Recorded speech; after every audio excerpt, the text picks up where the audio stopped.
华视好新闻来看中华这位乡亲吴胜辉，逐工赛车找破损的道路，若看有窟啊，就会甲保护平。这个保就是13年。那在地人同人知，参这个点马甲工厂的头家，嘛，互伊的无私来感动，免费提供点马甲，互伊会当驶着小客车四界来补路。先用点仔架将本来道路顶面的坑补好，因为无专业的路力，吴胜辉就使拖拉机往回一直到。阵这无交通机会，我拢喺度三角水啊扛落去了吼，啊，就较注意的车到，啊，若有车阵，咱紧闪啊。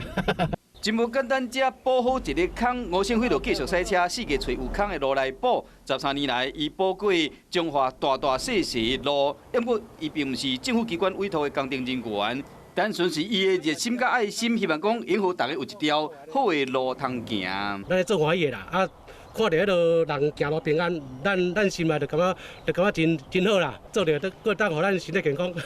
搁做着欢喜。吴胜辉讲，伊想要点点的行善，甚至经无啥物人的小路啊来补，因为伊知讲这个所在真欠经费，不过补13年啊，丁上拢捌伊。啊，甲咱这细条路的坑啊补好，啊减少咱足侪咱骑铁马还是乌多仔的安全问题。除了民众真感谢，连点仔架工厂的头家嘛，互伊感动，免费提供点仔架，互吴胜辉会使逐工四界去补。将这个路变了搁较平，用路的人会使较平安。